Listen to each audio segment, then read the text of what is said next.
welcome to Ranting and Raving. I'm gonna have a lot of fun with this one. The few people who watch this channel watch it for football and random assorted shit, and this is gonna be one of my favorite topics with one of my favorite people. I got Ryan from the Block Party podcast. What up? Ryan, unlike Adam, actually enjoys politics and economics and stuff like that. Adam will block my ass before I can get the word politics all the way out. So we were chatting it up in the Discord and going over some actually really important, relevant, like modern topics. And we're like, it'd be fun. We should jump on one of these and we should just nerd out about this stuff a little bit. So I'm gonna have 6 people watch this, and I hope all 6 of you have a great time. And we'll have some fun with this one.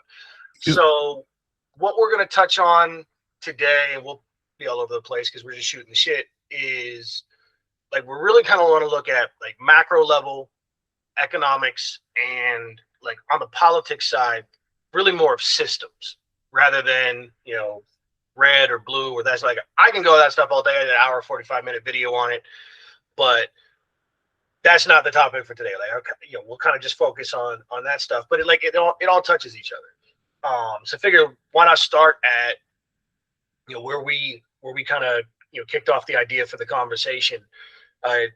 China, especially modern China, is obviously super relevant globally, and they're in that channel or thread timeline, however you want to put it.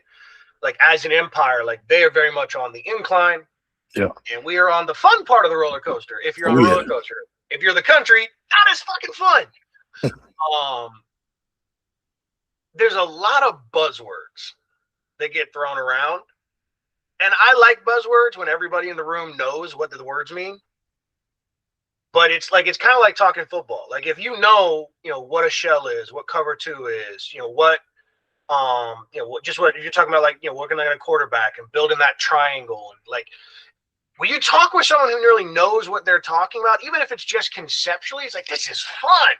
Yeah. You see people start talking football who have no idea how football works.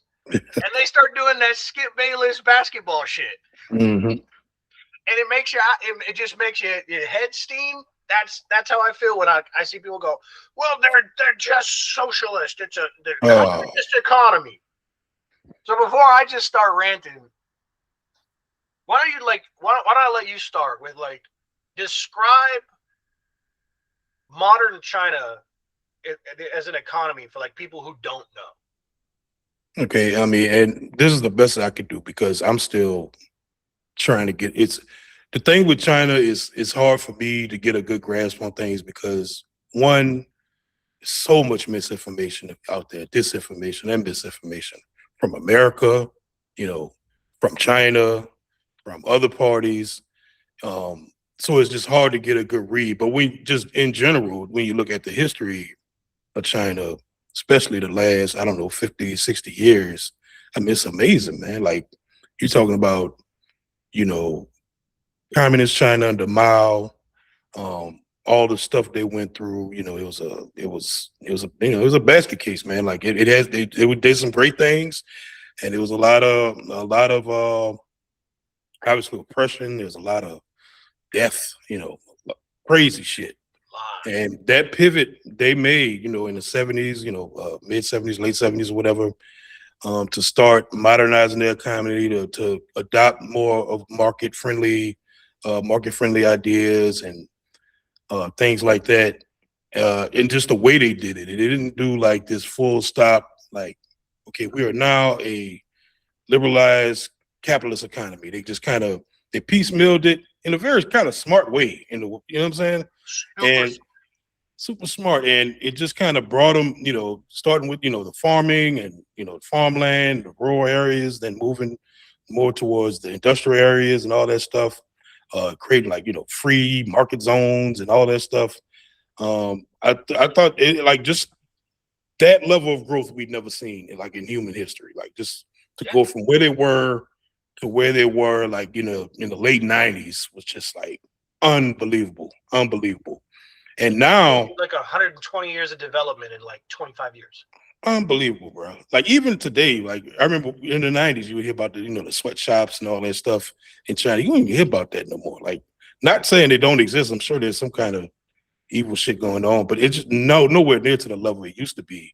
So just that growth has been the prosperity has just been amazing. They have a middle class now. You know what I'm saying? They have just the wealth accumulation and just like when I see people just it's a communist nation or that's a socialist. It's like bro, like first of all, I say about myself, like I'm someone that I used to dabble in the libertarian area politics and all that stuff. So I have a good understanding of what like communism is and socialism is. I completely understand it. China is that not that. Now, is it like a mix of some of that stuff? Yes, just like pretty much every country these days is like a mixed economy. And yes, they have like communists in the name of their like Oh, yeah. party and the government and stuff like that. Like it's like America calls itself a democracy. It's exactly. So it's like we're an oligarchy that's going on a rolling down that hill towards something much more ominous. exactly. So it's like communists in name only, but nah, that is a place they understood things about the capitalist system that Americans forgot. You know what I'm saying? 100%. And so There's a couple. it's just amazing to watch the growth. But you go ahead. I was going to say there's a couple of quick things you touched on there. I kind of want to expand on a little bit. One super quick. This is a personal pet peeve, so I'll get through it super fast. This is my pet peeve is not with people in general. It's with the American education system. Socialism and communism are not the same thing. Communism, and I know you know this, but this is for other people. So communism is an economic model. It's not just the state-controlled means of production, but it's a completely managed state economy. It comes completely from the top down. You're 100% right. They use a hybridized system. They're absolutely socialist. Here's, I think, an easy way for me to contextualize the modern day Chinese model. What if the New Deal never stopped? Mm-hmm. Like that's really what they ended up with. And it from an economic perspective, there is an overarching body, the People's Party, that goes, everything is allowed to exist within a band. And we let real, like capitalist economic development happen. You could be an entrepreneur, you can start a business, you can become rich as hell. They have billionaires. Yeah. We'll get onto that in a little bit. But what they also have is they have safeguards. They have a floor. Because you mentioned they remember stuff that we forgot. So there's an extraordinary amount of data that backs this up. So I'm not saying this just because this is Brian's opinion and Brian's always right. I promise I'm not doing that, at least in this case. The best economic system that exists, pretty much period, is capitalists first, but with a socialist base. Thank you. And it's what the New Deal was. The United States Empire, the most powerful empire in the history of the planet, was built on New Deal policy until we got into the 70s and then the 80s, and then we pivoted.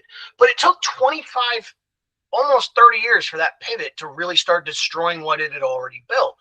Because you had a robust middle class, you had depressed purchasing power in key areas, because it's not about the number. Like, I'm a millionaire. It's like, but what's the purchasing power of that million?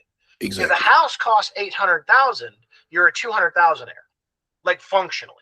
Right. Like so much of my assets are caught up in this home until I own it, and then it's only an asset unless you rent it. But it's like, yeah, but a home isn't an investment asset.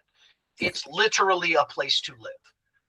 And when you allow that as a system to become an asset, to become a source of cost, it disproportionately shifts every other cost. Because as it turns out, I don't know if people know this, but you can't live without somewhere to live. So it's an extremely important part of the economy. And so like what they do is it's a pseudo managed economy. They're more managed than we were under New Deal policies. Mm-hmm. And even in the 70s and 80s, which led to our golden age, which was the 90s.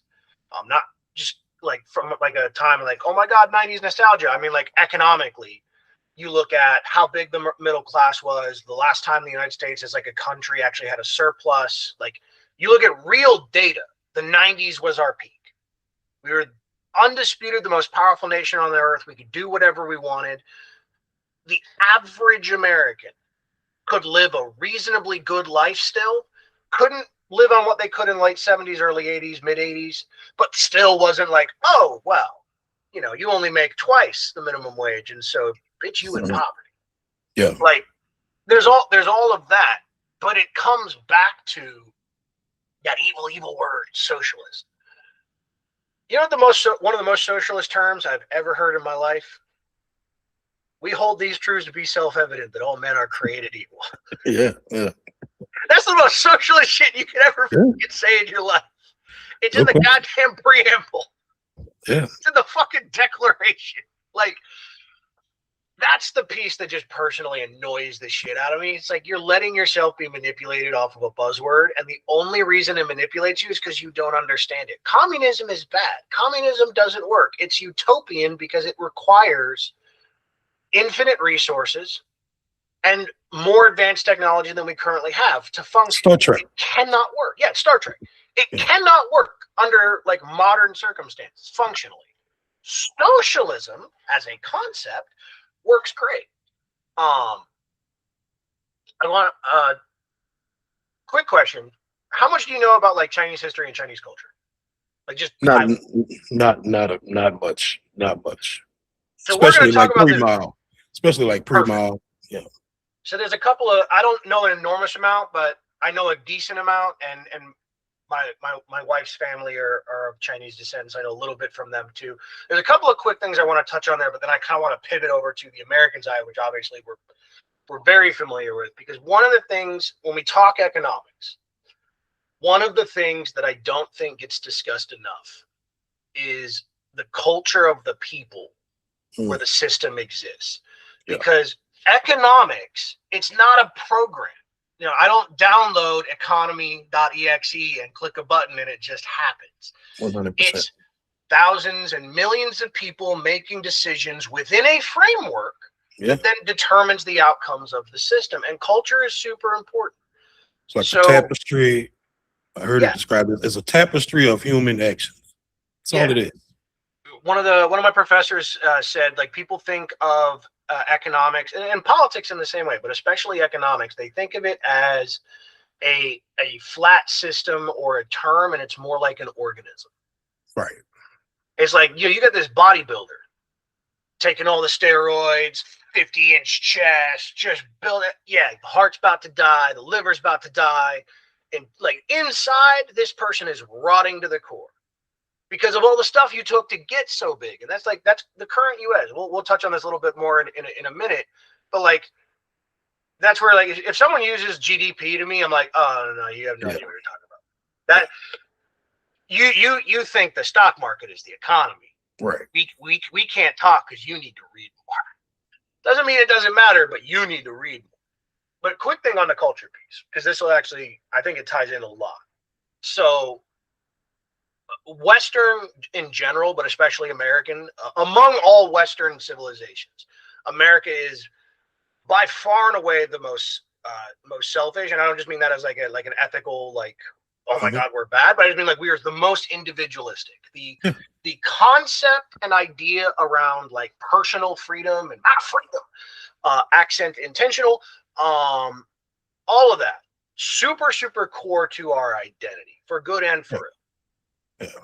Kind of historically. Rooted from classical liberalism, going all the way back to the beginning. All the way back. China is very much, I mean, it's arguably like it's the oldest continuous culture on the planet. That part actually matters because you have that cultural identity not tied to the national identity.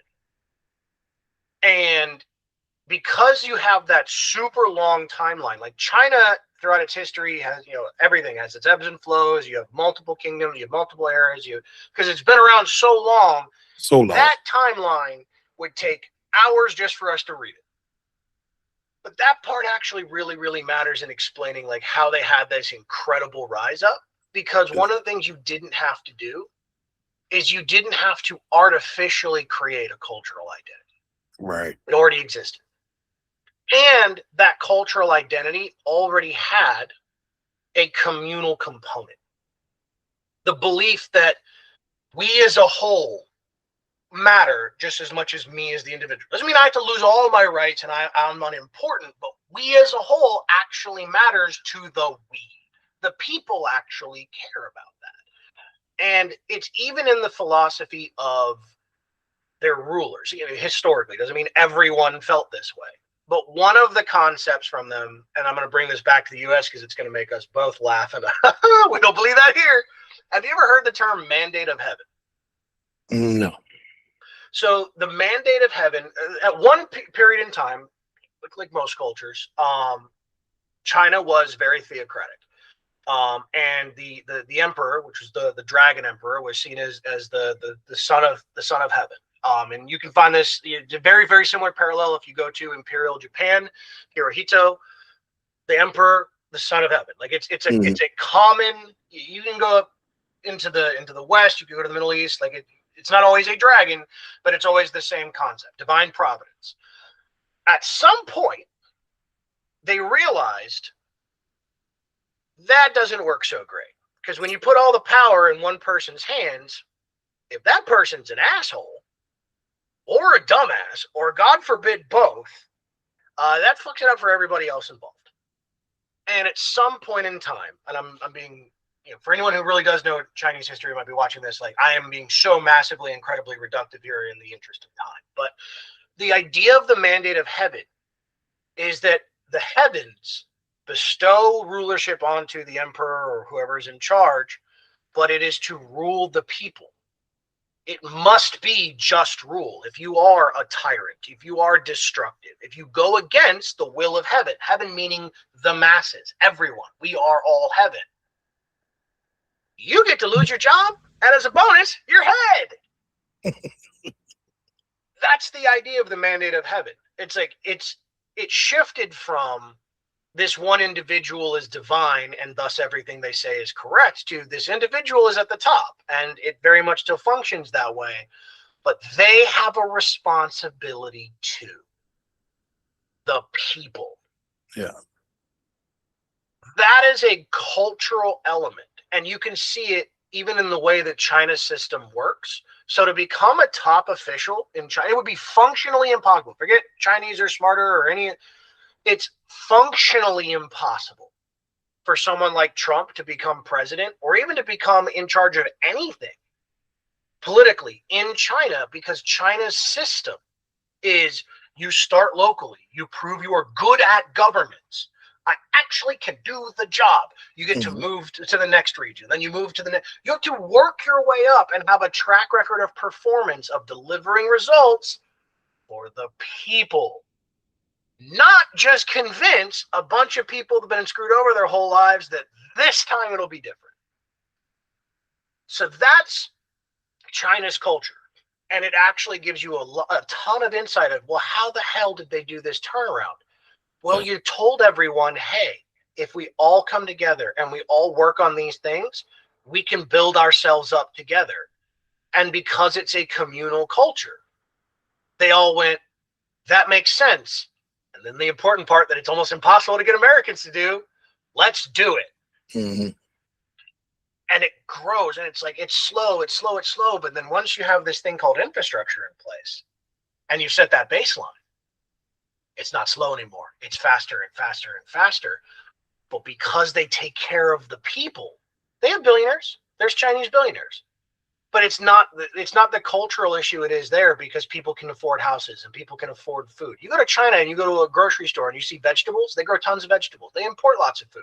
It's infinitely cheaper than food here because they decided it is unethical to make exorbitant profits just for feeding people. Yeah. The same way it's unethical to make exorbitant profits to house people. It's like, look, you can make profits in other places. You want to make profits on food? Make fine dining. Not selling me just, bok choy, which is delicious. I'm a fatty. Now we pivot over to the U.S. side. Oh. So our history, and the irony of me starting this part of this discussion with a black man is not fucking lost on me. U.S. history does not start with we the people, as much as it does on paper. Right. Because we the people meant me the people and you the labor. Right. And that's from day one. Even when we had a revolution and a war, it wasn't actually we the people. It was, no. Slave-owning rich white dudes just want slave-owning rich white dudes across the ocean to not get a piece of what they're getting. That cultural component has never been resolved. No.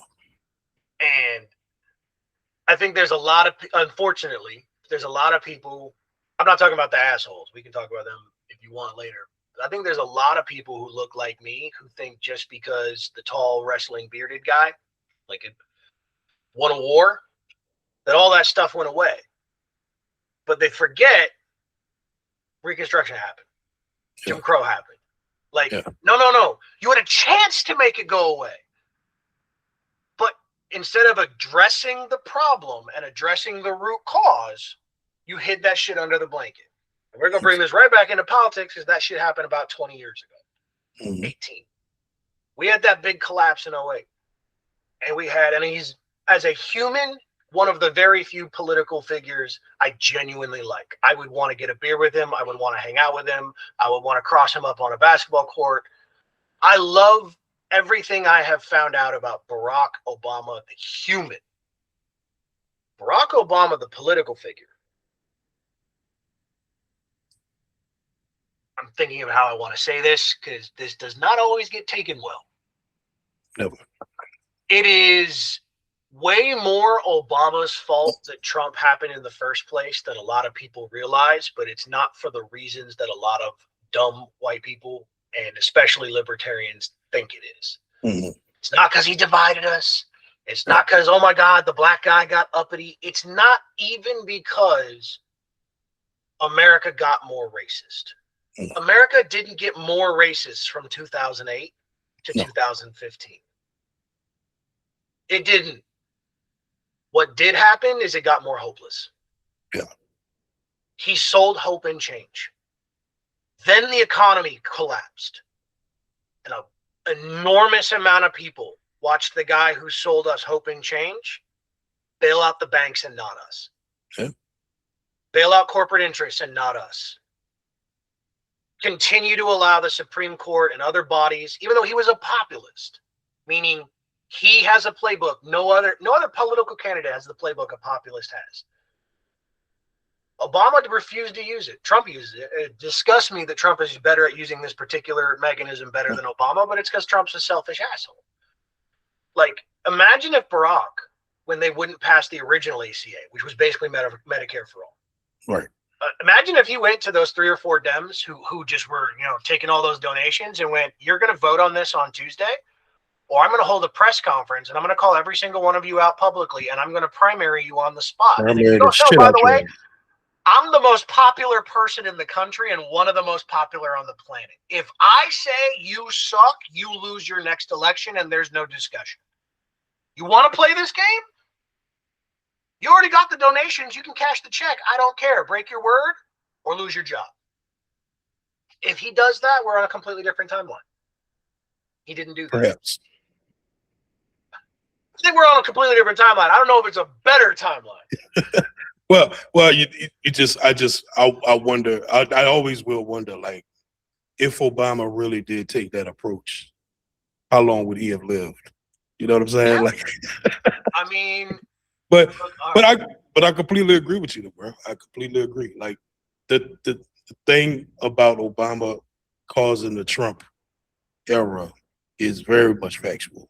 But again, it's not because of what the Fox News people say. Like, he divided us and he DEI and this. The most rabid liberal in history. Like, motherfucker, I wish. Weak. That was FDR. Obama was Abe Lincoln. Like Yes. if you go and read it, the thing about Abraham Lincoln is you could find a quote for whatever you believe. Like if you think he was like this freedom fighting, guy against slavery or whatever, you could find quotes that will align with that. If you believe was actually racist and didn't give a shit about slavery, you can find quotes for that. You know what I'm saying? It all depended on who he was talking to at the time. He had just a great way of just kind of like he was a politician, like he was a true pragmatic politician, and that's how Obama was. Obama was like a true pragmatist when it came to like the political game. You know what I'm saying? That's why he was really good at it. You know what I'm saying? But unfortunately, I think because he sold that hope and change, I think a lot of people thought he would bring in like a different era. You know what I'm saying? And it just didn't happen because he played the politics game. He reached across the aisle, even though Fox News said this guy was refused to reach across the aisle and work with Republicans. Like, what the fuck are you talking about, bro? Like he did that They were shit. like, let's lynch him, and he went, let's invite them to dinner. Right, like what are you talking about, bro? Like he reached across the aisle too damn much. Like, you know what I'm saying? So what he needed to do was do some of them drone strikes everybody said he was going to do. Exactly. And that's just another thing. That's the stuff he, as far as like from a foreign policy standpoint, I always thought he weakened the left so much from just a foreign policy because the left was so loud, so righteous during the Bush era. And then when he came in and basically continued the same Bush era like stuff, just with a prettier face. Yeah. And it was just silence. That like discouraged me so much. Like during that time, that's when I was like deep in politics. I was like, man, what the hell? You know what I'm saying? But nah, bro, you're right. The neoliberal playbook, bro. But nah, man, you're right, man. Like that was a huge junction point. Just that whole 2008, the crash happening. You had the the terror wars going on. Then you had the rise of the Tea Party. And then you had Occupy Wall Street. Occupy. Well, I'm about to say all that. Those at the kind of the same time. These dueling things going on, and then you had like this fake economic recovery, which the stock market was booming. Billionaires increased like 1,000-fold. Everything was just kind of looking good on paper. Hashtag on paper. Like everything was looking great. But people, like regular people just living, middle class people or low wage people in rural America, people in urban cities, they were feeling it very differently. You know what I'm saying? Very different. And then you get the rise of, the populist right. You know what I'm saying? The MAGA, all these like neo-reactionary right-wing movements started popping up. Meanwhile, on the left side, they took kind of this divergence kind of away from the typical class warfare, proletariat versus bourgeoisie thing. They took a swerve more into the critical race theory, the battle of the at the top of the genders. Because at the bottom you have Bernie. Yeah, exactly. But at the top of the party, the gender versus LGBT, blacks, whites, white privilege versus cisgender, blah blah blah blah blah blah. All this stuff was going on the left, and at the right you had this populist movement of people that's like, man, we've been screwed. We're getting screwed by the top. Which usually that was the line you would hear from the Democratic side. It's like the rich guys. Yeah. The rich guys are screwing us. The powerful elite are screwing us. You start hearing that from the right. Like, hey, the rich guys aren't that bad. Exactly. I'm a rich guy. So now, like the matrix was all screwed up like this. Yep. Like the matrix is just screwed up, and obviously that eventually led to Trump, which need I say more? You know what I'm saying? Like, I should make a T-shirt out of this. I'm not going to because I'm a lazy bastard. Populism comes from shared pain. Mm-hmm. Like that's right. Really. That's what led to the rise of Obama. It's why other than the fact that anyone who's ever seen her talk in public goes, ugh, that's like the final boss, Karen. Go away. Yeah. Like Hillary lost because Hillary had to exist on TV Oh, And like, oh, she's the ultimate on paper candidate. Oh, so qualified, the great last name. Like, there's gonna be an uprising to support the first woman, and then she talks, and you just go, ugh, you shouldn't have done and, that. I and should have done it, what? Talk. you just And look can't, at and you can't even talk about it, bro, because they're like, "Oh, she would have been better than Trump." Yes, of course, of course she obviously. would have. Like, yes, I She's the voted for her. reason he Damn it. won. Because if she just ran, all she had to do to destroy him was either A, just bring Bernie in as your VP and make enough promises to him to get him to say yes, or jack his shit. Go full Drake. Ghost write your campaign. Oh, people care about all this stuff. I'll just talk. It's what he did. Trump went, oh, I don't care about any of this, but they Yeah, do, so I'm going to tell them I believe it. yeah. Would have walked the floor with him. And that's where the part, I think it is, I'm being hopeful, but with some amount of data, I think there is finally an awakening, especially under the non-geriatric candidate group on the left of reawakening that populism, but in the good side of it comes from shared pain, the economic pain, the cultural pain, all the shit that's happened the last. I mean, people say the last 10 years, but it's really the last 50 Yeah. of this idea of trickle down, and the thing that trickles down is the piss on your head that they tell you it's raining, like, and enough people are going, no, seriously, these people. And again, I mentioned earlier, like I mentioned China, and China is, again, for the record, I bring up China people because they're doing a lot of things system-wise incredibly well and incredibly smartly. There's a lot of shit with China we could go into of like, oh, that's a problem. You should work on that. I'm the son of a gay man. Trust me, I have some issues with shit China does. However, systems-wise, government decision-wise, they are fucking crushing it. They are Michael Jordan in the expansion 90s. These guys right now are untouchable. And we are the Pelicans. It's not looking so fucking good. And that's, I didn't mean to take a shot, but it's just true. But the thing is, like, it's the billionaires. We mentioned earlier, like, China has billionaires. China has, like, they have a structured version of capitalism, but for everyone, as long as you don't touch the government's bottom line, everybody there has capitalism. You can open a business, you can start a business, you can do things, you can raise capital, you can employ people, you can hire people. They just regulate it so it doesn't destroy society. The problem with billionaires, and I'm waiting for somebody on the left in America to articulate this. I've heard a couple of people get close.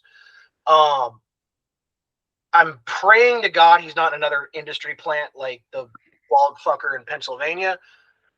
Graham Plattner, actually, I saw him on an interview recently, got really close to articulating this, and we need more people articulating it. I've seen Bernie and AOC get close to articulating it. The problem with billionaires is not just their influence. It's not just their influence in America because we allow money in our politics. There's an economic problem with billionaires where they're bad for your economy. And people who love to talk about, oh my God, the GDP, like we were talking about the Obama era, the fake math of like, oh, the economy's roaring. And it's like, no, the GDP is roaring because the stock market is roaring. But the average person is poorer every year more than the last. They have more credit card debt, more loan debt. Things are more expensive. A larger percentage of your income goes to just upkeeping living, food, housing, basic necessities. And you have nothing left over. And that's getting worse. Like, no, the economy's in the shitter. And it's shitifying.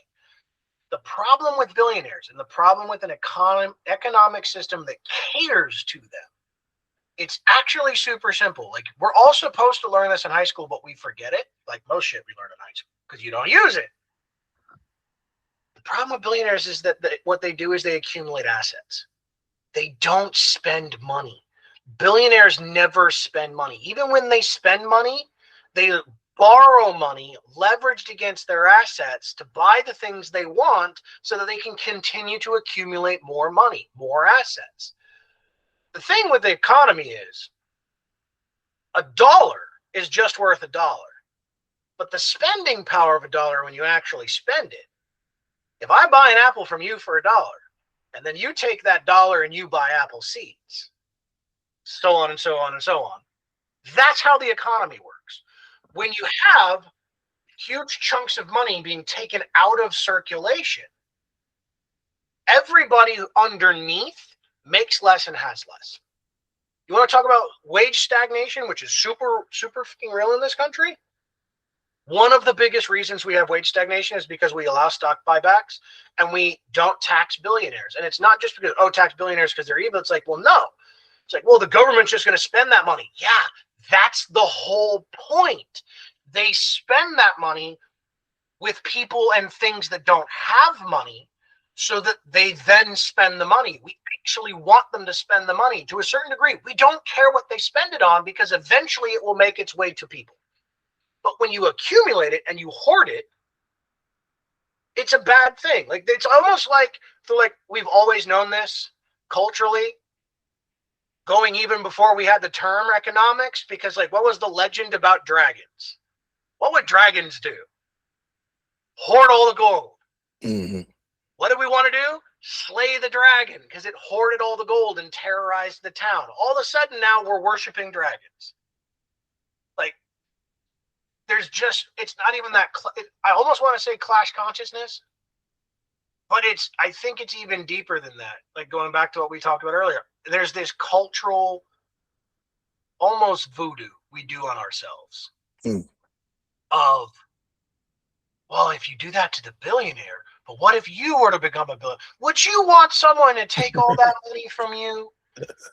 And people just fall for it. And it's like, do none of you understand the sheer weight of the numbers we're talking about? Like, if it was $100,000, if someone's like, hey, you pay a 40% on $100,000, but I'm going to raise that to 80, it's like, well, no, I can't live on 20,000 a year. Like, you got to cover my house, you got to cover my food, if you cover all my stuff and I got 20,000 left over, I'm fine with that. But if you're not doing that, fuck you. $100,000, it makes sense. $1 million, it still kind of makes sense. But once you start getting into those bigger numbers, it's like, well, he's only got 10% left over each year. Okay, what is that actual number? Oh, it's $184 million. Oh, so after all the taxes and all the evil stuff we're going to do, he made the economy of a small town. Fuck you. It's an easy sell. It's an easy sell. But for me, this is where we're probably going to debate a little more. Sure. Because for me, the problem with billionaires is it's not even the amount of money they accumulate. It's just the way the world economic system is set up, but especially the United States, and the world economic system is set up the way it is because of the United States. Going back to 1971, well, even before that, but really 1971, the whole moving off to Bretton Woods, the gold standard, the petrodollar, going from a system where you have a actual scarcity of dollars, where money was actual money, not just currency, was actual money, and moving to this kind of fiat, well, not kind of, but this whole fiat world. The whole world is fiat. Because when they did that, okay, the U.S. was on a gold standard, and most of the world were tied to the U.S. dollar. But then we come off the gold standard. You're still tethered to the dollar, but the dollar is not backed by nothing now. So now everyone's on fiat. And now what that allowed to do was the United States to go crazy with wars, crazy with military spending. Yes, they were able to increase social spending and spending domestically, but in doing that, you're still destroying the value of the dollar. So yeah, okay, yeah, great. I'm gonna have these social programs. I'm gonna do more for you, but if the dollar is just being demolished and everything's getting more and more expensive day by day, year after year, you had the inflation, the stagflation of the 70s, whatever. Then you had Reagan come in, which caused Reagan to come in, laid the groundwork for him to come in and do what he did, where he dropped the top tax rates down dramatically, crazy, the deregulation and all that stuff, the trickle down economics and all that. And but also Paul Volcker, the Fed chairman at the time, raised interest rates to levels we had. I mean, we couldn't even imagine now. Like 20% interest rates in the early 80s, trying to crack that inflation that they were dealing with in the 70s. And it did crack the inflation. But what Reagan didn't do, like that, what the right loves not to mention, is that Reagan spent like a fucking madman. Like Reagan spent like crazy, especially, he's, the Cold War, late in the Cold War, trying to That was his outspend whole Russia. strategy. Yeah, exactly. Everybody know about the whole Star Wars project and all that shit. Like he was spending like that. If you ever go look at the U.S. debt, go watch when that shit ticks up. There it is. And the Republicans never love to mention that shit. Like he was the start of that like crazy spending, that crazy debt accumulation. Until Trump, he was the champ. Yeah. Now Trump owns, I think it's like 25% of all U.S. debt in history, because of course he did. So it's almost like I'm going to run it like my business. Oh, please don't do that. And you notice how they just don't even mention the debt anymore. Remember that used to be like a Republican thing. Like they're like, we got to. Oh no, they mention it on the campaign trail, but the moment they get in, what debt? They're always the biggest spenders. Always the biggest spenders, man. Oh. But yeah, like I was saying, and as far as like with the billionaires, like once we instituted that fiat system, that's when you get that the Cantonian effect of, okay, you got this Federal Reserve that prints all this money. Yep. You have to inject that money into the system. How do you inject it? It goes through the financial system. And what did we see happen to the financial system since the late 70s? The financialization, where it used to be like, okay, this was just the small sector of the economy that, manages money. Now it's the economy. The financial sector is the economy. It's just complete bullshit. Like you mentioned, the stock buybacks, it's all fake money, funny money. Like the valuations are ridiculous. And these are the billionaires. Like these are your billionaires. That's why I look at people and they're like, he's worth $80 billion. I'm like, is he? No, he's worth a lot of money. And obviously, like they could, like you said, they could leverage against those asset values and those stock values. But it's just so fake. It's so fake.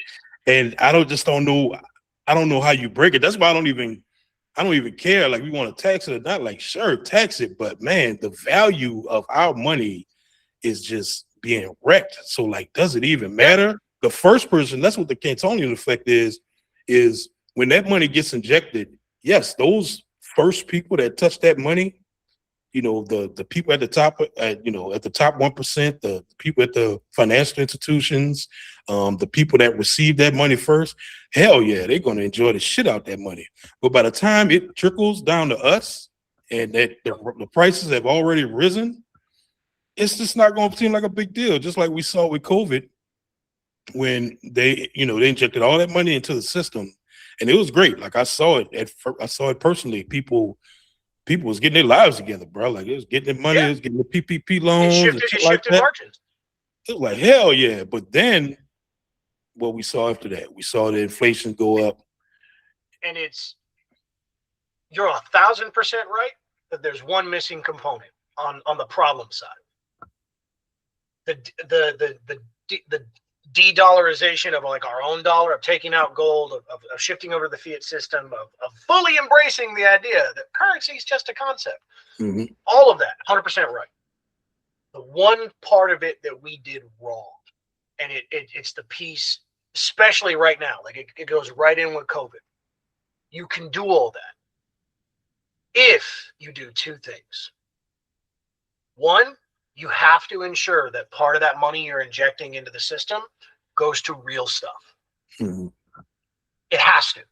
Because if it doesn't, you end up in exactly the situation we're talking about. Yeah. You have a speculative economy. Everything is speculative. Elon Musk is the richest man on earth. Really? How rich will he be if his stock was worth $10 tomorrow? Yeah. Because that's how rich he actually is. Bezos has more money than Musk does, because he has a hard business with actual profits in cash. But when Musk bought Twitter, He did it on a loan, and he borrowed cash from a Saudi prince. Yeah. Now, he's richer today than he was then, and he has more cash now because he's been able to pay himself out. But for a long time, the guy got talked about like he was the richest man on the planet, and really, in real money, he wasn't in the top 50. There were people all over the world that were like, oh, that's cute. That's nice. All right. But here's the thing. If you spend 10% of that, it devalues the rest of it. Your stock price goes down, and now by spending 10%, you're now worth 30% less. Yeah. So you're not actually among us. All of that, but at a macro scale, you have to ensure that that money goes in. You have to ensure that you have not just access to those small business loans, but that you also have regulation. And this is the part Americans don't like regulation. Oh, you're restricting my freedoms. No, you're just an ignorant dipshit. Good regulation protects you. During COVID, the number one reason I like how you threw good, little. You threw good. Well, yeah, is good because it's like people go, oh, well, regulation is good. I'm like, no, good regulation is good. You can have bureaucratic tape and you can completely destroy a good thing, but good regulation means we are protecting from the worst part of the bell curve on either side. We're restricting the bounds within which things can happen, right? So that over 1,000, 100,000, million events, if everything falls within that range, good things happen. That's how you shift the system. That's good regulation. Same reason why it's like, oh, well, murder is illegal because I don't like Charlie's hat is not a good enough reason to kill Charlie. Like, yeah, that's regulation, dipshit, because we all decided as a society if everybody gets to kill someone because they don't like them, none of us are going to be around for very long. Right. Because everybody has a bad day. That's the part that gets missing. And it's the part that screwed us during COVID. The checks, the loans, like a lot of that stuff, the stuff that Biden and his team did, especially when they took over. And even under Trump, the Congress, they tried to push through a few good things. The problem was that you didn't also partner that with regulation. Because we heard so much about inflation during COVID. But we have the numbers. Most of that inflation was bullshit. There was real inflation, no question. Absolutely. But inflation was at like 4.5% at the absolute worst. Prices on goods did not go up 4.5%. They went 4.5 times. Yeah, but that's a part of inflation. When you live in an inflationary event, it's not like it all happens like this. Because it cascades. But my point is, that's the reason why regulation is so important. Because this is something that fundamentally cannot happen. These are logically conflicting things. You cannot have the worst inflation in 100 years, which was like, that's what they were saying. It wasn't the worst, but it was bad. It was bad, yeah. And record profits. Exactly. These two things cannot exist at the same time unless somebody's taking advantage. Exactly. And that was the piece. If you want to fix a broken economy, that's the piece. Yes, you have to make sure real money of substance. Like, oh, let's not just dump money into the economy. It's like, no. Let's dump money into home builders. We're going to cut down some of the excessive regulations. We're going to incentivize them, and we're going to we're going to give them money, just like we do all the corn farmers and all the mega corporate subsidies. We give corporate subsidies in the form of tax breaks. So let's subsidize regular people with homes. Let's build small, condos, townhouses, stack homes. Then just give people a fucking place to live. It might not be your dream home, but it's also not an apartment that's going to go up 17% every year. And then what we're going to do is we're going to take the FHA loan system and we're going to modernize it. We're going to lock every FHA loan at 3.5%. And we're going to use subsidies to help you with the down payment. So to get you into a home, because the real value of a home is not the accumulation of wealth. That's the myth that has people fucked up in the head. No. Yeah. The real value of a home is that locked rate. Because if I pay $2,200 a month for my mortgage today, I pay $2,200 a month for my mortgage 10 years from now. It's like, oh, well, my apartment's cheaper. I only pay $1,750. No, you pay $1,750 this year. In 10 years, you're going to pay $3,750. Right. That's $1,500 a month. 10 years from now, difference. There's your delta. That's why, the reason the home helps you accumulate wealth is because it locks your costs. That's one of those things where, if the government does that, it actually does help the economy because you now have tangible, to your point, real value gets created, not just private equity has more money to burn so they can go buy more stuff and break it, because that's what we've actually been doing. But it has to come with regulation. Because each individual person is selfish typically, and the people with the most resources have the most ability to take advantage of the system, which is what we saw during COVID when we had those crazy low rates and we had all that stuff. You know who bought the most houses? I work in real estate. Trust me, I'm aware. It was private equity. Yeah. It was like 17% of all home purchases was those private equity firms or BlackRock or like iBuyers. Like, put them all in a bucket. Like, that should have been stopped immediately. Like, and it's not hard to do. It's you write a law and you regulate it, and all you have to do is you shift their margins, because it's a margin-based business for them. And you go, cool.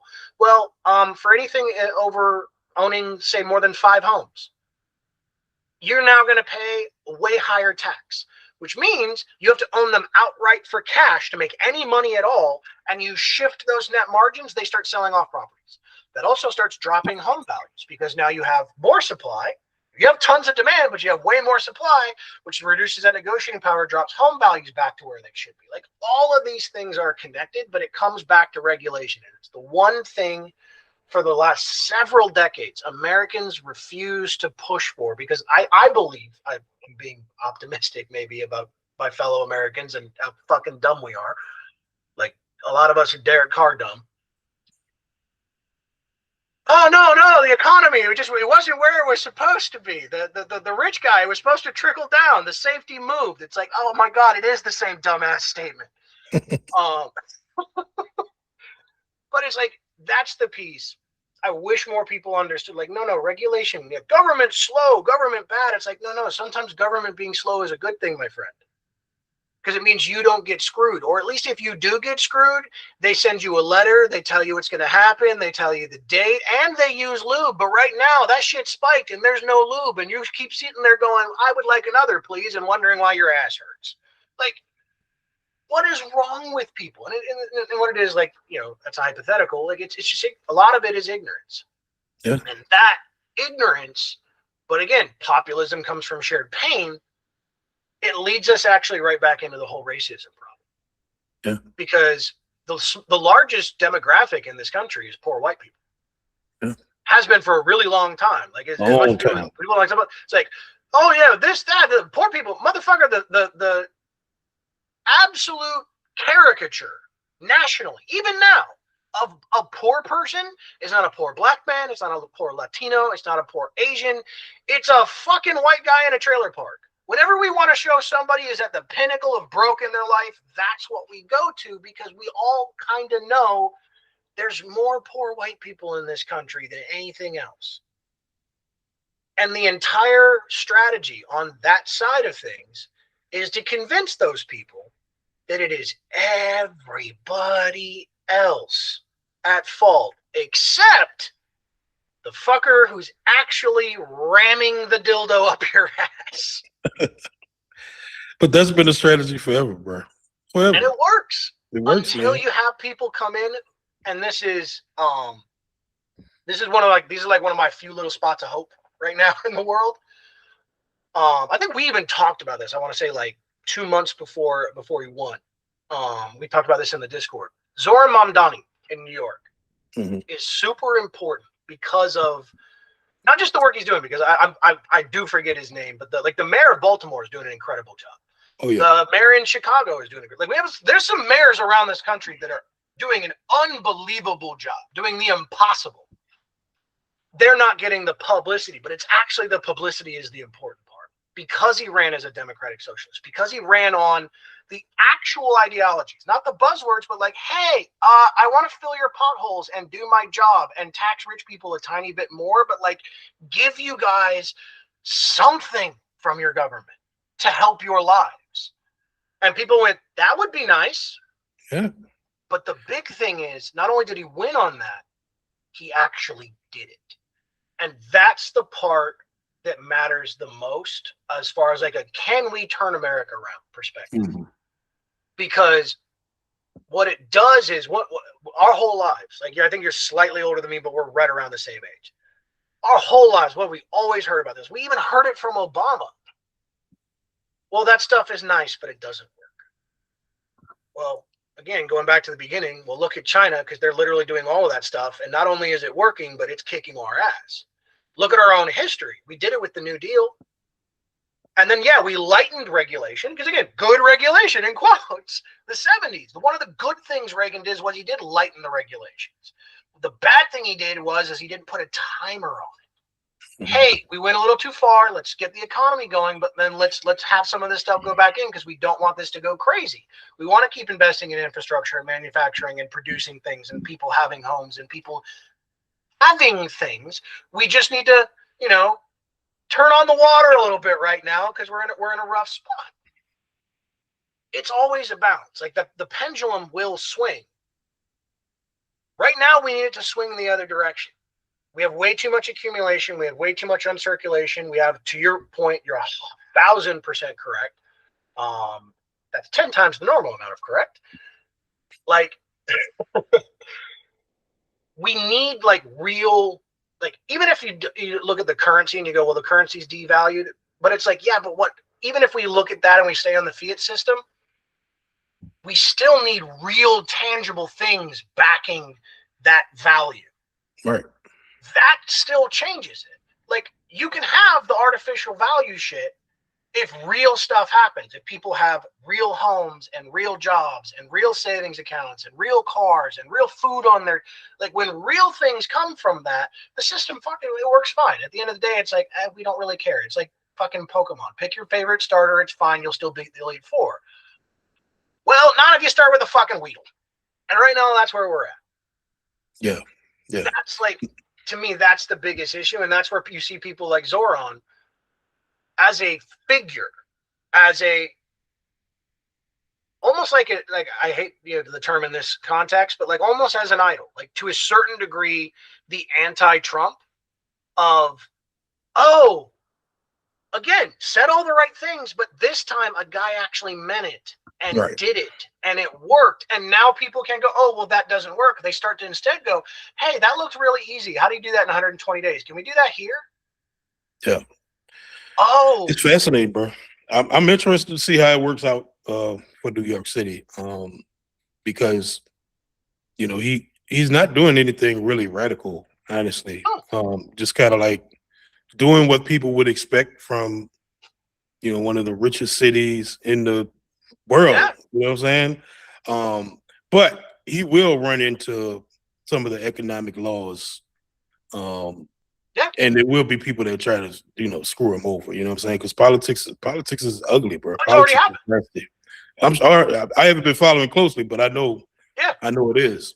But the thing about running a local government is you don't have a printing press, so you really do have to maintain a budget. I know they put out that he balanced the budget or something like that.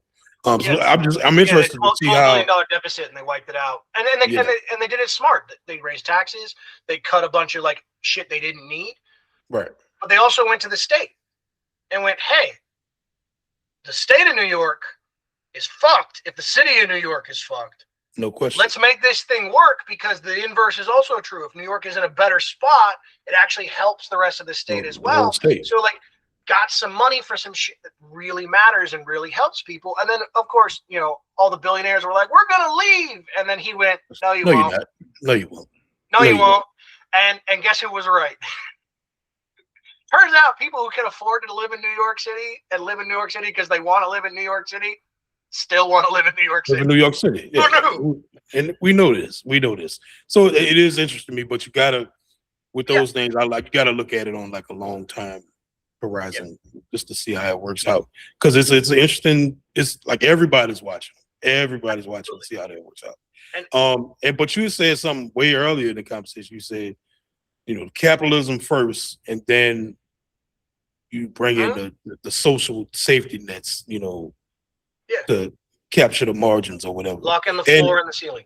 Exactly. And we saw the same thing with Sweden. If you look at the history of Sweden, everybody loves to point to their democratic socialist system and all that stuff. They were laissez-faire like a motherfucker, 100 some years ago. They built enormous wealth. We haven't, for a country that small, it was ridiculous. Then they, they started some real big economic reforms, large welfare state, social programs, all that stuff. They kind of, the pendulum swung a little too much. They started wrecking the economy a little bit in the 70s. Balance it out. Right. And then, some new economic reforms. They introduced a lot of market-friendly things. I mean, I don't know if they still got it. They have like a for-profit mailing system. You know what I'm saying? Like, United States don't even have that, Like, they had free for-profit schools, like secondary schools, like elementary school, for-profit. Like, they did some, like, crazy radical capitalist shit over in Sweden. Yeah. You know what I'm saying? So, but they still had that underpinning, health. But you still have the public option. Yeah. So you can grow the economy, but it's like, hey, I don't have, my options aren't be a dumbass or spend an enormous amount of money I may never even make just to go to school. Right. Like, if those are your only options, you're kind of screwed either way. Like, because if you go get that degree, if you don't get lucky, and people don't like to acknowledge this, but especially nowadays, like, it's a luck thing. Like, if you get a good job and you get a good job early and you get that economic engine running and the maths, then yeah, it's a great investment. Exactly. But when costs are 5x to 10x just to live of what they were when, like, that whole, like, just go to college conversation in the US, like, when it started, the costs are totally different. You could go to college, you could be a lifeguard for the summer and pay for your year of education. It was $3,000 a year, not 30. Yeah. No, and man. So my dad paid for college doing summer work. Yeah. Worked in the summer and paid for college. My dad went to St. Olaf. That's imagine that shit. Can you imagine that shit, bro? That's crazy, man. That's crazy. Like, yeah, it's just not a, like, that's the part that doesn't exist. And to your point, like, you can swing the pendulum 100%. Zoran's going to run into shit. Already has. Will continue to run into it. The issue that I continue to have, and I'm mildly hopeful right now, like, we're having more of a cultural awakening of people realizing in general, is that it is in fact a pendulum. It's not a rocket ship.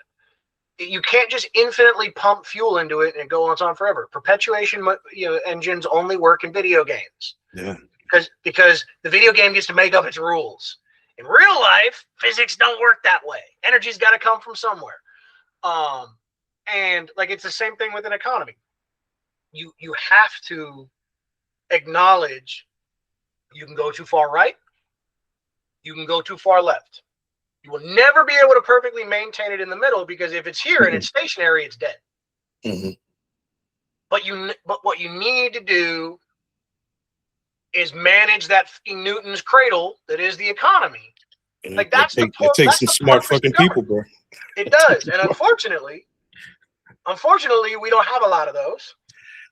And the one and the people we do have in charge, not only are they not smart, these people make Derek Carr look like Drew Brees.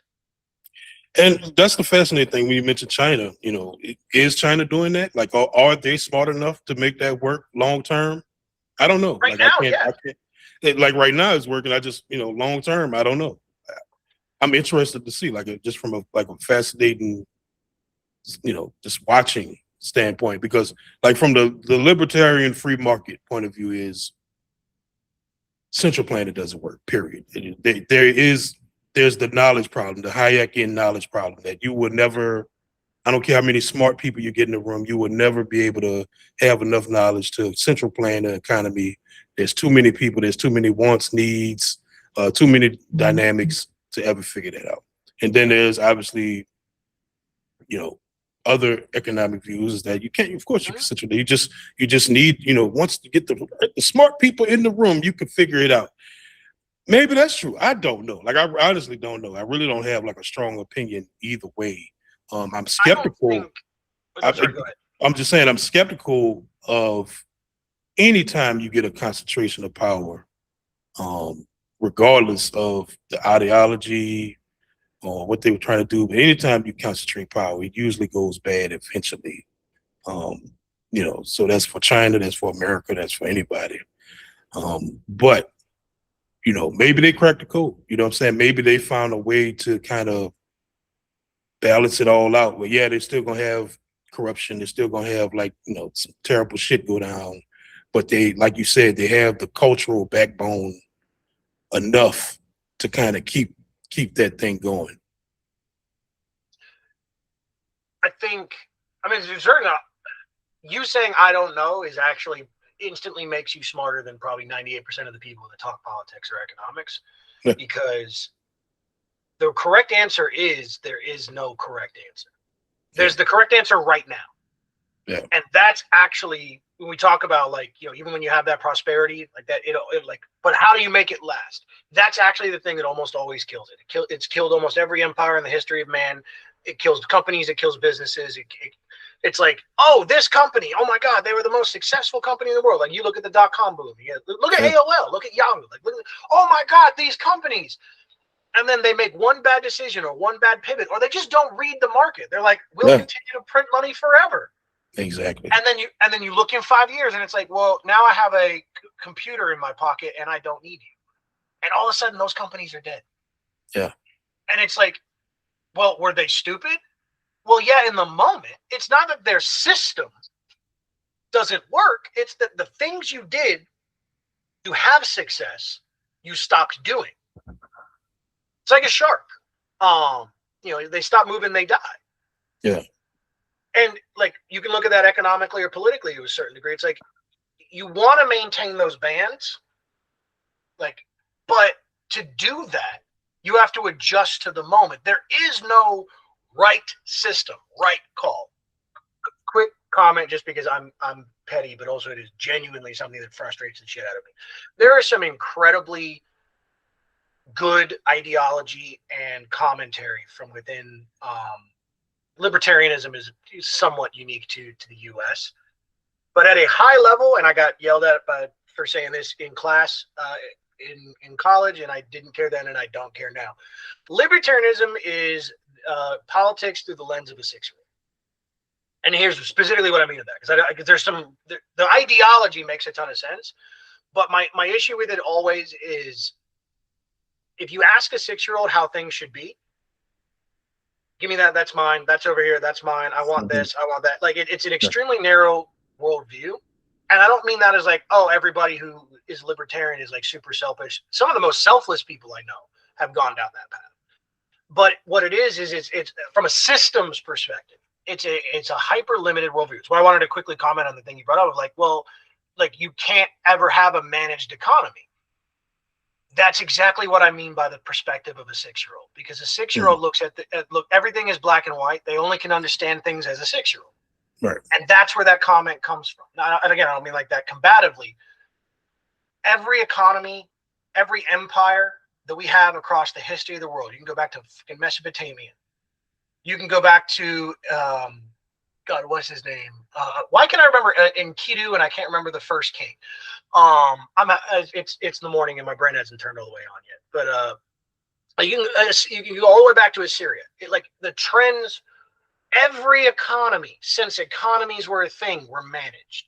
All the successful ones were managed. The British Empire, 15 different versions of China, the U.S. Empire. Well, they would say they weren't managed, probably because they're no longer here. That's the and so that, no, and it is, and that's the part where I go, see, that's why they're not wrong.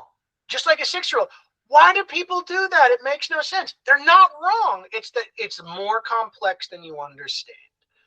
And that's why I say, like, I'm not meaning it combatively, but that's why I use that analogy. No, trust me, bro. I have argued with so many libertarians. I'm so sorry. And that's coming from me. Look, I was in that circle, like I was in that movie. And here's the thing about libertarians. There's like, I mean, you know, it's a huge, I mean, I wouldn't say it's a huge movement, but like the spectrum is, it's a wide spectrum. Ridiculous. It's a wide spectrum, bro. Like, and some are super economic and some are super there's libertarian socialists. There's your ANCAP, ANCAP. We don't want any government whatsoever. There's so many freaking levels to it. Move to the mountains and you get access to no technology whatsoever. Make everything yourself. Oh, I don't want to do that. Oh, cool. So you want some government. You just want to keep the shit you like. Those are, there's your limited government libertarians like that. You know, there's no government guys who want like a techno economy just ran by AI. Like, there's so many. There's the seasteading people that just want to live out in the sea. I got a name for those people. But there's so many, bro. But the thing Oh yeah. is, the thing that I just come to like realize after being around and just being in that circle is like y'all suffer the same issues that the communists felt. It's like you want to remake man, like you want to remake human nature. You want to be like Ding. if humans can just figure it out, like if they could just change the way they operate, then this will work. If we could It's just like, stop being humans. yeah, it's like, well, you can't. Like, you know what I'm saying? Like, humans we're social animals. Yes, we are very individualistic and selfish at times, but we also very selfish and very community herd animals. We're community driven, stuff like that. Like it's so human beings are just so complex, man. So, to think you could just have their reasoning would be like, well, you don't want a government because obviously um, governments will commit mass murder. You know what I'm saying? Governments, the whole non-aggression principle. You know what I'm saying? Like the whole point of the non-aggression principle is like, hey, I will not harm you as long as you don't harm me. Only time I will harm you is if you try to harm me out of self-defense. But what if you have food and I'm starving? Exactly. So it's like it's. And I really, well, okay, for certain individuals, I mean this derogatorily, but for most people, I genuinely don't. It's a mindset and an ideology that takes place in a philosophy 101 course, exactly, or an economics 101 course. And it's the principles. Like, to me, it's the principles, we wave them off too often. Oh, no. Oh, you're just this. Nice dreaming, kid. It's like, no. Let him talk. If somebody's an asshole, shut him down and move him aside. But like, the ideology is right. The question that gets asked is wrong. It's like, okay, but how do we take that ideology and get it as close to reality as we can? It's like, no, it doesn't actually work. Like, well, what's the best system? There isn't one. What's the best system right now? We can gather data. We can look at our current circumstances. We can answer that question. We can empirically answer it today. We can't answer it 50 years from now because we would have to know our population size, all the economic conditions, the sociological conditions. What are our resources? Is there a famine going on? Like, there are so many factors you won't know for them. So it's like, well, they clearly didn't plan it well because it failed. It's like, well, the Dust Bowl happened. Like, for everything that happened in the 1930s, and like, the 1920, 28, 29, and then into the 1930s, for everything that happened there economically, and there was a whole lot of shit in the 20s that got us there, the reason it was as bad as it was the Dust Bowl. Those two things happening at the same time shattered our economy. Now, it ended up being the best boom ever because it led to FDR, which led to the New Deal, which led us into our golden age. But like, if you look at it from a pure economics perspective, the dot-com boom was worse. Oh yeah. Than the Great Depression and like in the 1929 crash. The difference was you didn't have the Dust Bowl and a war on top of that.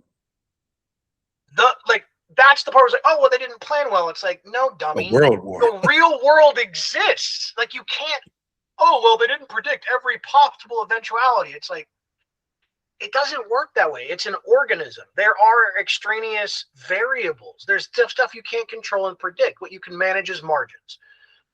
A great thing, to me, it's to a certain degree, like, I don't say this universally, but like, when I'm measuring, I don't like to use for this specific thing, I don't like to use the word intelligence, but like knowledge or qualification to engage in like some of these topics. If I hear like someone identify, not talk about, but like identify as an act or an ism or an ist, I'm instantly, my default is pretty good chance you don't know what you're talking about. Because not that the person can't have knowledge, but like you can't get away from bias. Like, to your point, like, we're all humans. It's a functional component of the human creature. You can intentionally try to work around your own bias by being aware of it and trying to analyze objectively.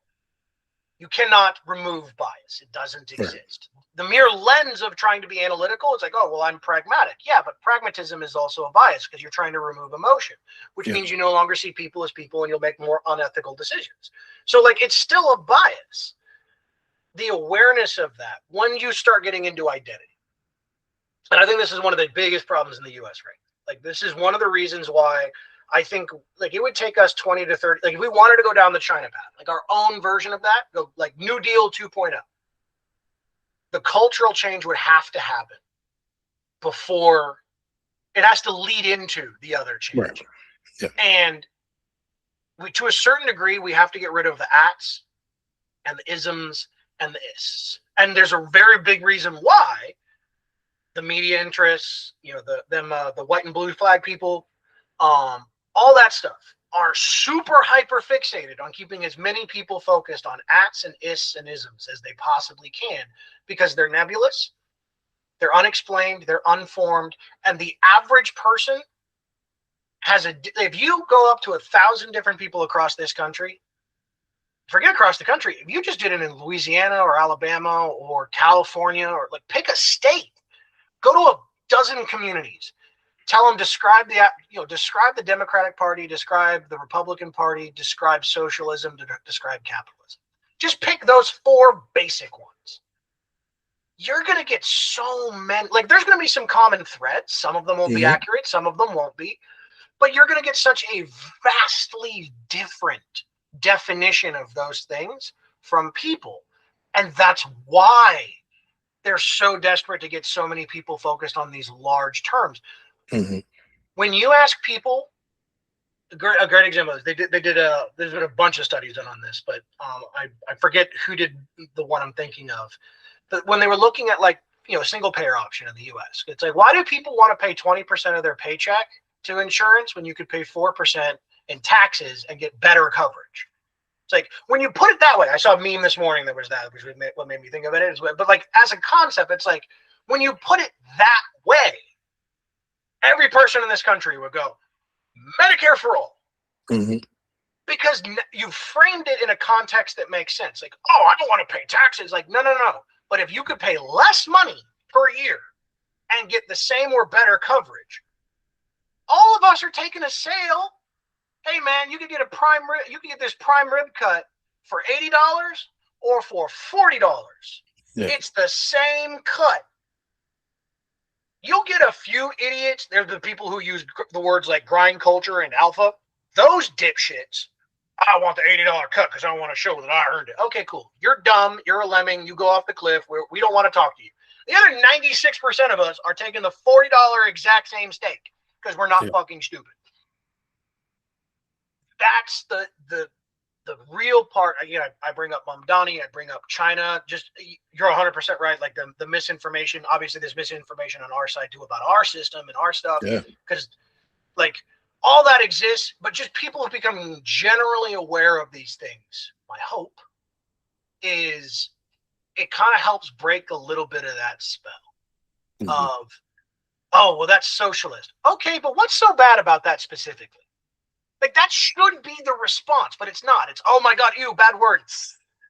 And it's like, why can't we have a discussion? Like, why can't we actually ask questions? Well, what do you mean by that? Well, I stand for this and this and this. I literally love all of those things. I guess I'm a socialist. Like, and it can go in the other direction too. It's like, I've talked to friends who were, especially when we were younger, who were like, they got very much communism pilled and were big on that. Oh, and it all works. And I finally trapped one of them. I actually got him to say, I was explaining to him like how systems and how a bunch of stuff works and all these things, and I'm like, so basically, he's like, so you think that we're going to devolve into communism? He's like, yeah. And I was like, I want you to read back out loud to me what I just said. You understand what devolve is? And he stopped, and he realized, like, you got so hyped up on defending your thing, you didn't keep track of the conversation. It's like, 60-70% of the stuff that you were for, I was for too. But you were defending the buzzword because you love the buzzword. And I was talking about, like, but how do we actually make this work in the issue? And that, bridging that gap to the libertarian point, how do you have a managed system? How do you fix stuff? How do you make it last? It's bridging that gap. Because if you can't have a real conversation about what's really happening, you can't go to, oh, billionaires are bad. Okay, I mean, we could all go the Luigi option, which, like, look, it worked for the French. We could try it. But, like, systems-wise, that doesn't solve your problem. Well, just tax them. Okay, I mean, yes, that's a start, but what are you going to do with those taxes? Exactly. Well, because right now, like, no, go ahead. I was just saying, like, right now, like, spending isn't an issue. I mean, the United States spent what, like $7 trillion last year, even though they took in about what, 4.5, 5 trillion in taxes, spending like $7, $8 trillion a year. So it's not like the money isn't out there, but we have just such a fundamentally corrupt system, bro. Like it's corrupt down to the foundation, man. To the point where I don't even know. Point of origin. To the point of, so I don't even know how you fix it, bro. I don't know how you fix that, bro. And like, even when you point to like successes like China, or you look at places like, you know, Sweden or Norway or stuff like that, you know, the common culture thing, like, is it possible for a country that's as mixed as this country? Like, you know what I'm saying? Does it need to be homogenous to work? I don't know. Like, I don't know if that's true or not, but like when I look at the countries where there's that cultural backbone and they figure out ways to make it work, there's that trust, you know, and it comes down to trust. Like I remember reading something, you know how they do those happiness indexes or whatever, or happiness surveys. And the Nordic countries always blow everyone always blow everybody out of the water. Well, one of the common things when you like drill down and like look at the actual questions they ask in the survey is about trust. Like most people trust each other in those nations. You know what I'm saying? And that's like the foundation of happy, of being happy, is trust each other. And in America, like, we just don't trust each other. Now, is that because of racism? Is that because we have so many different ethnicities and stuff like that? I don't think so. I don't think that's the reason. But I think it's used by the powers that be to build that mistrust. The fact that we have so many different ethnicities and different nationalities and races and all that shit. Here's why I know we can do it. Because can we do it? Yeah, I know we can. We did it. The 80s and 90s happened. We had a roaring economy. We had a strong, robust middle class. We had declining crime. We had improving social structure. Like, it wasn't perfect. Nothing's perfect. People want to bring up, you have these internment camps and work camps and experimentation camps and all this shit in China right now. Yeah, and we have the U.S. prison system. We have the largest. I explained this to not really a friend, but an acquaintance recently who wears a certain colored hat. Decided to piss me off and got lectured. We have the largest prison population in the world, not just in the world, per capita. Yeah. And then we have enforced labor in those prisons, and then we have for-profit prisons where they literally pass laws to make it more easy for them to get more people in the prisons so they can make product. Like, motherfucker, they remix slavery. Yeah, we literally here in Alabama, we literally have, you could go work at McDonald's as a prisoner, and it will put you to work at McDonald's. Yeah, it's like they R. Kelly'd that shit. This the remix to what the fuck? Legit slavery. That's what they did.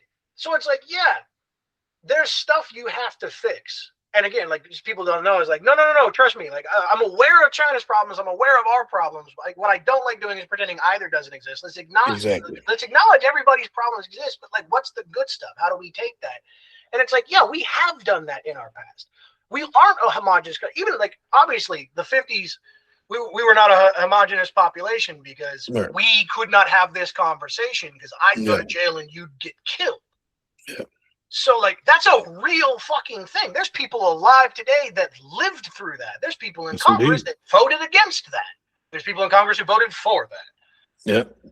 Like, that's a real thing. But, like, you look at the 80s, you look at the 90s. Like, I genuinely believe, like, a lot of the people, especially white people, a lot of suburban white people who have this view of, like, we conquered racism, it's because their view of the world is from, like, the 90s. Yeah. Where it was, you had the economic reality where we hadn't completely fallen ass over tea kettle yet, but you had the cultural element of, by the mid 90s, if all, like, not everywhere, again, you had the sundown towns, like the rural areas, they're always the last to get these things. But again, some of that is tied to economy, some of it's tied to other stuff. But in general, Random white guy walks up to random black guy in public and drops that one word, literally the one word in the dictionary that we can't say, but motherfuckers can't just not say one word. That dude's getting his ass beat by everybody. Everybody in the area is jumping his ass, regardless of how much fucking melanin you have in your skin, how close your ancestors were to the fucking equator. Because scientifically, race isn't a thing, but God forbid people learn that shit. Like that, but then you have that cultural pendulum because you have 9/11. With 9/11, you have the racism against Muslims and Arabs, but then you also have the hyper-nationalism, and hyper-nationalism is a feedback loop into racism because then the racist people get to tell everybody that doesn't look like them, oh, you don't love your country. Like, we can get into all, like, that's a whole different fucking podcast on that shit. But, like, my larger point is, no, we did it. It can be done. Like, yes, being homogenous can help. It can hurt in some other areas, but, like, sure, it can help. To me, the bigger issue is you get, not that it solves everything, but if you solve people's basics, you can deal with the other stuff. Mm-hmm. If everybody is starving, human history tells us a lot of things about us as a species, but one thing it says with a bullet, that choice of phrase, very intentional. When human beings are suffering or at risk, we are the most violent, illogical, self-destructive creatures on this planet. We get desperate, we lash out, we get extraordinarily stupid. Yep. And then you put us and that's just an individual. Then you put us in groups and it gets so much worse. But the flip is also true when we're not desperate. Not rich, not well off, not flush, just not desperate. You do get community. You do get people together. Like, I'll even, like, to a certain degree, I'll even put it like this in the context of like the Discord community. Y'all have like, it's like $1 or $3 a month or something like that for the Discord. We have a fucking incredible community. Like, I absolutely love it in there. They put up with my obnoxious ass. Like, I love it in there. If the minimum cost to get in there was $100, you'd have a very different community. Yep. And it's not just because, oh, well, that's going to lock out a bunch of people because I don't have $100 a month. It's also some people who really desperately want to be part of that community because it's the only thing keeping them going. Mm-hmm. They're going to pay that $100 that they don't have, but now it's going to build resentment. Yeah. And that's the part of the equation that I don't think gets thought about as much as it's like, no, the emotional element, like the economy is an organism. Human beings are, like, we make illogical decisions. Like, you can't just go, oh, well, if you do this, people will do that. No, sometimes they go the other direction because emotion is the enemy of logic. Yeah. When you have people stressed, when you have them frustrated, when you have them desperate, when you have them hopeless, you get a different behavioral component. I think that right now, it's the difference between us and our golden age. It's different than us in China right now. If I'm in China, again, not the perfect place, but using them as the example just because best economy in the world right now. If I'm young there, even if I'm struggling to find a job and struggling to find like I can have pride and like, yeah, but like everything around me is like, I don't want to go somewhere else. Right. We're now seeing people in the US are talking about emigrating. We want to leave. I want to go to those other places. Get me out of here. We were the place everyone wanted to go to. Right. That's the thing where it goes, no. This part you can fix. You can't make everything perfect. Like, you're not going to have a perfect system. That part's fine. But it's like, how do we raise that floor? How do we raise that consciousness of, I have a chance? Because I think that's the key thing. We distill all this down to something very simple. Most Americans go, I have no chance. Have no shot. Unless I got to make up some dumbass, crazy AI bot scam and get rich and get out. Like, that's my only shot. Because otherwise, I got no chance. And, we're going to wrap this. We're going to wrap up after this. We're going to wrap up after this because I'm wore out. But that's what Trump and the whole MAGA movement was able to do, was get to tap into that emotion that I have no shot. Yep. They got people to believe that transgender people were trying to take your kids and turn their gender. that, you know, we're gonna turn your son gay, that schools are telling all your white children that, you know, that you're evil.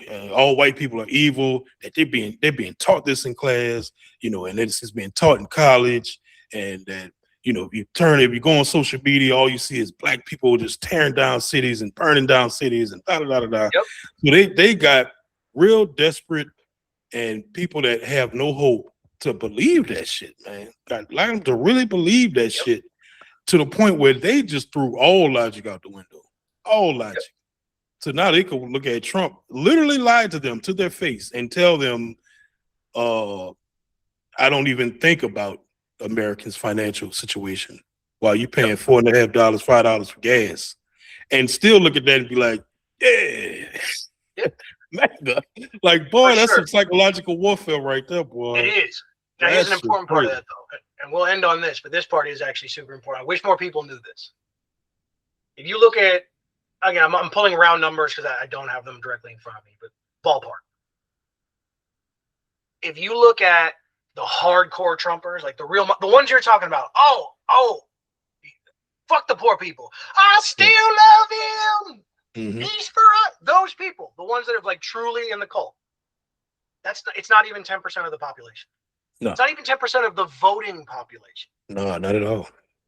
But it's the reason why they lost in 16, and it's the reason why the Democrats lost in 24. They won in 20, not because Biden ran a good campaign or was even a good candidate. They won in 20 because everybody hated Trump. It was that simple. Everyone was pissed about COVID. And we got mail-in ballots. That's it. And mail-in ballots. And it was hard. It was harder to cheat to shift the margins, and it wouldn't have mattered even if you shifted the margins because turnout was so high. High, bro. Because you have a segment of the population that votes on identity, and you have another segment of the population that votes on identity. And how much of the population those two make up will oscillate, but it's relatively around the same. What Trump did is he built this additional base. And it's not, those people didn't exist before. It's like, no, but they didn't vote. Yeah. A huge chunk of those people didn't vote because they also hated both groups because they were getting screwed. But now they're like, no, he believes in us. He validates us. Everyone called me crazy, stupid, idiot, etc., but he loves me. Tapped into that emotion. The one skill the man has his entire life. He has one skill. He's brilliant at marketing. Yeah. He's dog shit at everything else. Brilliant at marketing. Most con men are. Yeah. But that piece, it's a very small segment of the population. What about the largest voting bloc? Did not vote is the largest voting bloc. And Democrats refuse to touch that voting bloc. And say, like, we're going to go the Liz Cheney route. Oh. Okay, yeah. Liz Cheney, that's going to win you the fucking election. Oh, don't get me started on that shit. Oh, I'd love to, but we don't have time because you wiped out. Like, that's the piece. We're talking about like economics and we're talking about systems, but we're also talking about culture. Counterculture to exist has to counter the other thing. Right. The reason I look at someone like, please God, don't be a fucking plant, because if he's not a plant, I really like this guy, Graham Plattner, or Zoran Mamdani, or Bernie, who's old as shit. And yes, 100% has his warts, but on the shit Bernie's about that shit. To his core, this is what this person stands for, and I would benefit from it. There aren't enough of those to oppose the other side, and what it stops us from doing culturally. Like when we were kids, when we were growing up, remember the Enquirer? You'd see the Enquirer at the rack at the grocery store, and if you saw someone pick that up, we'd clown the shit out of them. Yeah. We stopped doing that culturally. Like a lot of these MAGA people, we culturally lost touch with disdain. And I don't mean that in like a I hate people way, although yes, I sometimes hate people. We stopped going, no, you're a dumbass and you don't know what you're talking about. You should try this thing called reading. And stopping the conversation there. It's like, we'll agree to disagree. No, we can agree to disagree on pineapple on pizza. Well, one of the issue is like there's you could always find people that agree with you now. You know what I'm saying? Which is a great thing. It's like a great thing, but it's like fucked up. So I don't care if you like, I don't know, cover yourself in goddamn peanut butter and just, I'm sure you could find a group that's like, oh, hey, we like bathing in peanut butter. Like you could find a group for anything now. So it's just hey, we looking at just a crazy time now, bro. but what you don't do is then go, oh, well, the rest of society discovered the peanut butter people and went, well, maybe they thought of something we didn't. Like, no. That's fucking weird. They're allowed to be weird, but it is actually culturally important to acknowledge that the rest of us find that weird. You can leave them the fuck alone, but still go, no, we're not engaging on that shit. And that's the thing culturally we don't do anymore. We have this, it's this fake niceness. Like it's like this suburban white mom, like we know the picture I'm painting. Mm-hmm. Oh yes, it's so sweet, and then votes a certain way every fucking time. Like that person has become the culture. I'm not like, oh, like, you know, oh, don't let people get communities or get together. It's like, no, but if stuff is bullshit and the rest of us know it's bullshit, don't entertain it, call it bullshit, because it's the only way you make it harder to manipulate. Yeah. And we just accept everything like, well, they're entitled to their opinion. No, they're fucking wrong. No, vaccines do not cause autism. There's overwhelming scientific data that proves that. If you want to argue against it, you must provide overwhelming scientific data to the contrary, or shut the fuck up. Because we conflate opinion and fact. Yeah. Pineapple belongs on pizza is an opinion. Climate change is real as a fact. We can have a discussion on how real it is. What are the best ways to deal with it? How much of that is human impact? How much is not? Those are discussion points. Whether or not it exists is not up for debate. That's just a fact. And that's the piece. That's the piece culturally that actually worries me the most, because that's the piece that makes the racism and the anti-classism and the billionaire ball gargling and like all that other shit. So much of that comes from there's just a culture around people are afraid of conflict and afraid of telling someone they're wrong and sticking to it. How the hell can you correct problems you won't even acknowledge exist? Yeah. Like, it's super. Racism is bad. I'm white. I benefit from this shit. Okay, great. I don't have to lose my benefits to acknowledge that other people don't need to get screwed because my ancestors, you know, are sun dodgers. Like, I don't care. That's stupid. I can live and still acknowledge that there's a problem and want to fix it. But that cognitive moment, just culturally across the board, racism, cultural, classism, all of it. Yeah, a lot of people conditioned not to have it. And I think we can almost boil everything down to like that simple thing right there. People can't acknowledge they're wrong. And then move on. Because it's so identity. Whole identity, bro. Unless you're a Falcons fan, then you're just wrong. Yeah, you fuck out of here. Fuck out of here. All right, I'm done, Brian. Done. You are tapped out. This was a lot of fun. I really enjoyed this. We'll do another one. I appreciate you hopping on. We definitely will do another one. Appreciate anybody who we didn't do no foreign policy. Oh yeah. Oh, there's so much to talk about there. Yeah, there's a lot there. A lot. That's like a huge part. Huge part of it. And honestly, like I'll bet money that when we do a foreign policy, it's going to be the inverse as far as the amount of talking done. Because like I know foreign policy, but I don't like know foreign policy, and I know that's something like you're like super into. Yeah. Appreciate it, brother.